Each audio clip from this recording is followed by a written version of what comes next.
Hi guys, welcome back to the channel and welcome back to another video. Today's video is going to be basically my review after a year of owning this car. I've had it 14 months. I got it last January, so yeah, about 14-15 months now. I have been meaning to make this video for a little while, but I just haven't gotten round to it basically. So we are using a slightly different setup. I have got my phone basically on a mount on the dashboard here rather than using the camera, because I want to try and get a few clips of me driving as well. But without further ado, let's get into the video. Talk about the changes we've actually made to the car so far. I do apologise if there's loads of wind noise. If there is, I will have to video this again. It'll be done slightly different. But obviously in the time we've had it, we have dechromed the front. We've done the boomerangs, we've done around the windows, and obviously we've also fitted the Maxton's rediffuser, which is obviously on there. It is a little bit dirty at the moment. I have just, the car has just been cleaned, surprisingly, but obviously I've drove it to the location I'm at now. So it's half looking clean, half not. So obviously I have done them at the moment. I've changed the two back tyres. They're now running Pilot for Sport 4S's rather than the Cup 2s that are on the front at the moment. But apart from that, that's all I have done to this car. I've not really done anything else in the time I've owned it. I've kind of, I suppose, just got used to the car and enjoyed the car again, opposed to making loads of changes first and then obviously getting used to the car after that. I do have a couple of things planned for the car this year that I'm hoping to get sorted. So I am obviously hoping to potentially wrap the car, because as we know, the paintwork is not great. So I need to basically sort the paintwork out. Oh, sorry, lighting there's crap. I need to sort the paintwork out, and then I'm going to wrap it, is the plan, just so that it looks nice. Obviously at the moment it does look nice from afar, but there are a lot of issues with this car. So yes, that's one of the plans. I also do want to do a custom exhaust, which will be built by myself and my uncle. I will not be buying it from a company. I will be building it myself and making it myself, which is where I'm going to also try and hopefully learn to weld a little bit, just so it's a new skill to have, I suppose. But it will be a custom 3.5-inch exhaust. It won't be a 3, because it's obviously already 2 3/4. Going to a 3, we just kind of feels a little bit pointless. So it will be put to a 3.5-inch exhaust, which we have all the pipe work. We just want to get it sorted. But I do as well want to keep the stock tips on it. I like how that looks. I don't like how in the bumper hole there's the two like kind of circle exhaust exits. I prefer that, the standard look of it. So that's obviously the plan. I do want to get an intercooler for it, but at the moment I just feel like £700 or $650 or whatever the AirTech one is a lot of money for an intercooler. So I'm seeing what my options are with that, whether we could possibly custom make one of them as well or not.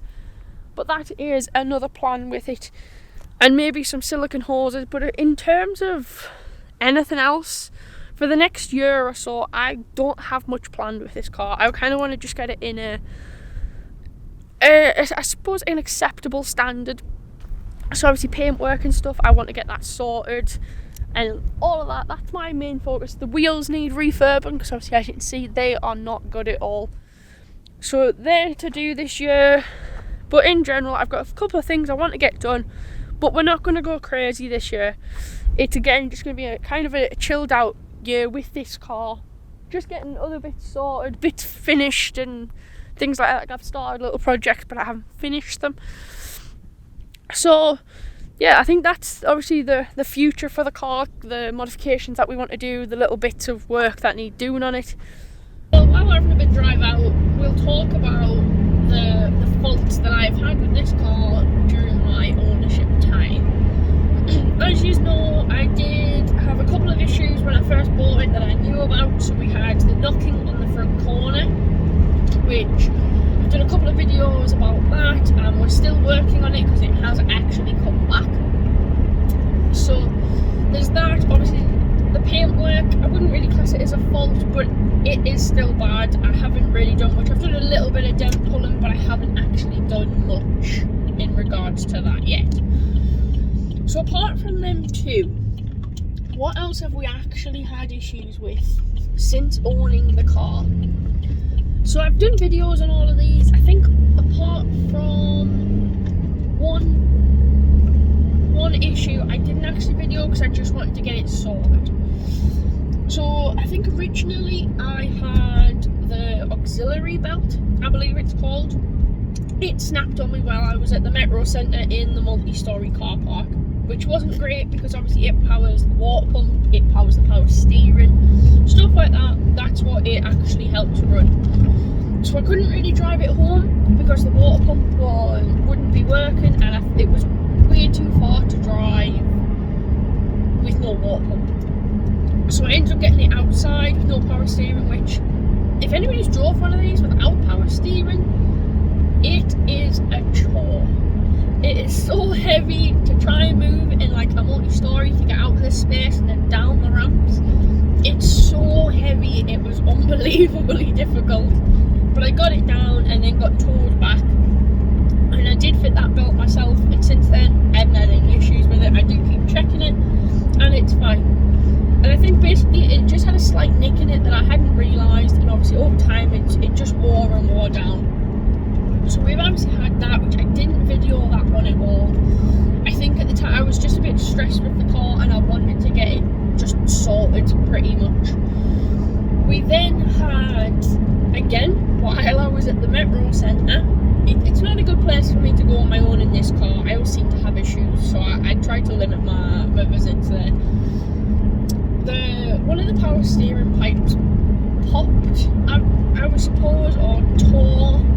So as I pulled up, pretty much in the space, I parked outside because obviously I'd had the belt go previously and I wasn't getting stuck with that again. I pulled up outside, reversed into the space, and I noticed smoke coming from under the bonnet. But it was coming from the passenger side. And if anybody knows anything about these cars, all of the power steering stuff tends to be on the driver's side. All like the pipes, the pump, the reservoir, they're all on the driver's side. So my original thought was, has the battery somehow burst and that's what was smoking? That's how my mind straight away went to that, and I didn't know whether there was a fire or what, because there was a lot of smoke coming from underneath the bonnet. So eventually kind of just sat for a little bit, let the car cool. I wasn't really sure what to do. I did get out the car just in case, and eventually popped the bonnet and had a look, and obviously the smoke had stopped, the battery looked perfectly fine, so I couldn't work out what the issue was.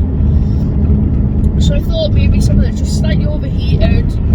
I'll kind of work out what it is later on. Went and done a little bit of shopping, and when I came back to the car, I then noticed kind of like a trail where I had driven into the spot and reversed back. There was basically like a trail, so I followed that, looked underneath the car, and I just seen a massive puddle, which wasn't obviously great. Eventually managed to get that limped back, which I did video. I didn't video getting it back, but I did video the process of getting that fixed. So that again was not great with the car. I'm trying to think what else have we had. I think in general they're the two main things I've had issues with. Obviously I did have issues with the seats when I first bought the car. Both handles were snapped, but we did replace them, and I think that was actually my first video on YouTube in regards to this car, which was just filmed with my phone. It wasn't particularly great because it didn't have a tripod or anything like that, but that was again one of them things that when I bought the car I knew, and because I bought the car with my uncle, he did put some other seats in so I could still use the car, and obviously I just fixed these when I got the chance pretty much. I do need to have a look at the passenger one again because it doesn't seem to be fully locking back. Like when you sit in it and you're driving, you can kind of just feel it just slightly rocking forward and back. So I do need to have a bit look at that as well. But right now I don't really have passengers in the car that often. I think they're the main issues that I've actually had with this car. So it hasn't been the best year for ownership, but it definitely could have been worse, shall we say. Them few issues, I obviously dealt with them, whatever, I just got it done.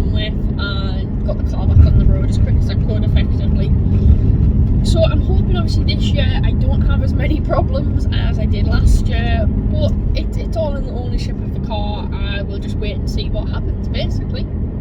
I also want to talk about what I've actually really enjoyed with the car over this past year and a bit that I've owned the car as well. Obviously I've already gone through the issues that I've had with it and the different things that I've already done with it, but I just actually want to like bring some positive a little bit to the video and just say what I've really enjoyed and what I like about the car. I mean, to start with, the main thing, because it's something that every time I'm in the car I deal with constantly, is these seats. I really like these seats. I think they fit nice, they're very comfortable, even on long journeys. I drove to Oxford in these, and if I'm being honest, I wasn't in that much discomfort. Don't get me wrong, my lower back was hurting a little bit and stuff like that, which I believe would be fixed if these did have the adjustable lumbar support, but these don't. These are kind of like the base spec seats, I suppose. There's no heating in them, there's a little bit of adjustment, but it's all manual. There's no kind of electronic adjustment on these ones, which I don't mind because they are still very nice seats, and as I say, very comfortable, and I don't have an issue with them. They're a lot better than the seats that I had in my Adam S, which are the same that were in pretty much like the Corsa VXR. I had them kind of seats in the Adam, which were full leather, and they were really nice, but these just kind of topped them, if I'm being honest. The only thing I miss about it is they were heated. Obviously these aren't. But I feel like these are they're really nice, and obviously I'm not small. I am in height, that's probably about it. And I don't feel like these are that cramped. I fit in this quite nicely, and I don't feel as if I'm squashed in it, but it definitely holds me in when I need them to. So yeah, I really love these seats, and I would not change them for any other seats. That's a definite. So just like how it drives, like, don't get me wrong, yes I have issues with the knocking and stuff like that, but in general how it drives, it's just so nice, it's so smooth. If I do put my foot down, yes, it struggles a little bit initially, but I think that's probably more as well. Part of that issue is the tyres. Obviously I am running Cup 2s, so until they get any heat in them, they do struggle to grip. That's just, I can't help that. But in general, they feel nice, and as I say, power delivery is great. In most gears, obviously 5th and 6th, yes, if I put my foot down, I do have the power there as well. But 1st to 4th, if I need to get out of a situation, or if I need to overtake something quickly or anything like that, this car, it does what I need it to, basically. Obviously, and as well, it stops. I can't fault the brakes at all. This is why I did actually put these on the Adam as well. But these brakes are unbelievable, and they definitely suit this car. So I don't have any complaints about that. I also just really enjoy, like, just how it looks, I suppose. Like, the aesthetics of the car. The interior, yes, some of it is a little bit outdated, like the radio, which I'm sure you'll have seen if you've seen my first video. Yes, it could do with updating. I know you can get screens, but a lot of the time you lose the VXR and the Sport button, which I use the VXR button quite a lot because I prefer the car to be a bit firmer when I'm driving it than obviously on the normal suspension when it's quite soft. And I also really enjoy the increased throttle response from the VXR button. And I'm sure it says it is meant to increase the, like, it's meant to basically make the steering a bit heavier so it's more direct. But if I'm being honest, I haven't particularly noticed that, but I suppose if I don't drive with it in normal mode, then I wouldn't really notice much of a difference. So yeah, so the VXR button is great. I don't have the lights turned on. I know a lot of people on the dash have the lights turned on. I'll insert a little clip here of what it actually looks like when you put it in VXR mode. I'm sure people have seen that before, but I'll just include it anyway. I don't like that. And I know this is parts of the car that I enjoy, But them lights, I really don't like how that looks at all. I don't think it looks nice, but that's obviously personal opinion. A lot of people like them, I know. So yeah, I mean, that's just obviously a couple of things that I like. I could talk for ages on what the things that I like on this car, if I'm being honest. Yes, it has caused me issues over the last year, but I've still enjoyed the car when I've actually had it on the road, and driving it, it makes me want to drive more because of how much I enjoy it. It's just obviously fuel costs and stuff like that. That costs a bit more, which means I don't really want to drive it as much. But I am going to try and discuss that in this video as well, of how much it actually costs to run one of these cars. I'm going to try and do that at a standstill, because I have a list on my phone of the costs that I've incurred with this car, whether it be just general stuff like obviously your tyres, brakes, fuel, to anything that I've actually done with it. Obviously I'm discussing that as well, modifications and things like that. But yeah, overall I really enjoy this car. Obviously the only car before this that I've had that's relatively sporty, quick, was the Adam S, which I love that, but this is just totally different. This is like a different breed. Obviously there's a lot more power, a lot more weight behind it as well, so I don't quite get the go-kart feeling that I did with the Adam. But yeah, I probably will not get rid of this car for a little while. Well, that's my plan anyway, unless something drastic happens. But I want to keep this car for a good couple of years and just do some little changes and kind of make it my own and make it stand out. So I also want to discuss the cost of running this car, general obviously wear and tear, service and things like that, but the costs that I've kind of endured pretty much over the past year of owning the car, year and a bit. So I am obviously going to be looking down, because I am looking at my phone, which has my list on of different prices and stuff like that. So it just gives you an idea of what it would cost to own one of these in, we'll say 2022 to 2023. So on average, fuel, I spend between 60 and 75, depending on where I go. It could be a little bit less now, on a full tank of fuel, which tends to get me anywhere between 215 to maybe 230 miles, and that's the full tank. And that I use Momentum from Tesco at the moment. I don't put Shell V-Power in. The Momentum seems to do perfectly fine for what I'm after, so I tend to use that. And I think currently it's maybe around 146, 147 a litre, I think, give or take. It's been a little while since I have filled it up, so that I would say that's about average on what I pay now. Tax for the car, currently it is £330 a year, or £181 for 6 months. I do pay for that monthly, so it does cost, I think, about £23 a month to tax the car, which it is what it is. It's a sporty hatchback, so I think it's about normal for the price.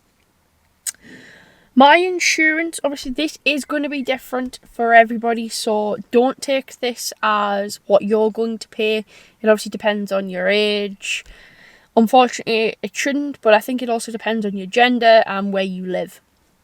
So I pay, well, for this year, I am due to renew it pretty much this next week coming. I paid £640, and that was with 7 years, no claims. So again, I didn't think that was bad, considering the Adam I owned before with all of its modifications. I think it came in at around 500, so a little bit more, but obviously for a lot more power. So that's obviously what I've paid. It could change depending on yourself and your driving experience. I didn't film this because I'd done it just kind of just as I started owning the car.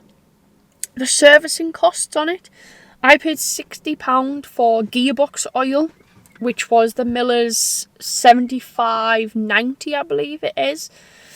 But that is for 2 changes, so that was enough for two full gearbox servicing, which it does say this is a a non-serviceable gearbox, I think it's classed as, or basically you're not meant to have to change the oil. But if anybody owns one of these, they know that it starts to get a gearbox whine, especially when you're on kind of low speed, full lock on the steering. It starts to whine quite bad. And by changing the gearbox oil, it does eliminate that completely. So I am kind of due one of them because it's starting to come back just slightly. So again, I've paid £60, and I believe that was for 5 litres. So it's about 2 changes worth for the £60. Regarding engine oil and filter, it depends on what you get. I put in this 10W40. So I think it was between £80 and £90 for all of that, but that's because obviously you have to buy, I think it takes about 5.5 litres, and I will insert if that's wrong, plus the filter, and I think I paid £80 to £90 last time, which again, it's due another one, so I'm just about to do that within the next couple of weeks. Tyres, luckily enough, I've only had to buy 2 over the past year. So obviously I have the Cup 2s on, I had the Cup 2s on the car. But as you seen earlier, I did obviously buy 2 new ones, which I decided to go with the Pilot Sport 4S's. Because I don't feel for the driving I do, Cup 2s aren't worth it for what I drive. So the 4S's should be grippy enough, but should be fine for what I need. And I actually managed to get a good deal on them. I paid £300 brand new for 2 tyres. There was an eBay listing where the company had 2 tyres up for £400 or best offer, so I went in with £300 and that's what they accepted. I probably could have got it for a bit cheaper, so when I need to replace the other 2, that's what I'll probably try and do, see if I can get them a little bit cheaper. But I think depending on what you're after, obviously it could vary anywhere between, we'll probably say about £150 to £250 a tyre, depending on what brand and kind of make and model you want of the tyres. But I really enjoy how Michelin's feel, and I've had them on my previous car as well. So that's why I'm just going to stick with them pretty much. I'm happy with how they are. It's personal preference on that. For the brakes, I did just recently do the brakes, front and back, just the end of last year, but I didn't need front discs, luckily. So for the pads, you're talking around £60, I think, for a set of pads. I believe I paid about £45 for mine, and I got the Mintex. So that was for both sets of pads on the front, so that's what I paid. But as I say, I didn't need discs, but I think discs, I've got wrote down here, are about £308 per disc, but it does vary. Sometimes companies have deals on and stuff like that, but you are talking about £300 a disc to replace on the front. For the rear, I paid, I believe it was £145 for the 2 discs and 2 sets of pads. Again, I went with the Mintex pads, and tell me if I am wrong on this one, I'm not quite sure. So I paid £35 for the pads, and for the discs, I believe I went with Zimmerman, which were £64 a disc, and they were the ones that we could find that were still drilled, basically, and they matched kind of how the standard ones are. So again, they can vary, you can get deals on that and stuff like that, but that's how much I ended up paying for that, about £145 for the rear discs and pads. Talking about modifications, obviously this varies depending on what you want to put on the car and whatever else. I've spent £30 doing the lights, which obviously I videoed. I've spent about £35 on vinyl wrap, which so far I've only done the boomerangs, but I did speak about doing the roof.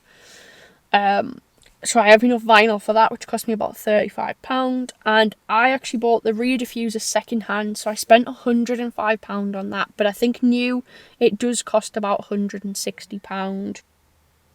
I think so far that's probably about it. I haven't really had to, obviously, sorry, I have also had to buy the auxiliary belt, which snapped, which I obviously talked about, which I think cost me about £30, give or take. I can't actually remember now.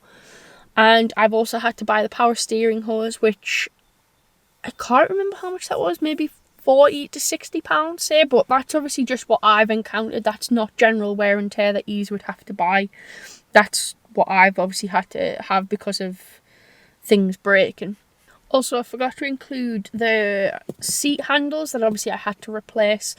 I think they were about £15 each. They might have been a little bit cheaper, but I think it was around £15. So obviously I spent £30 to get both the seats sorted.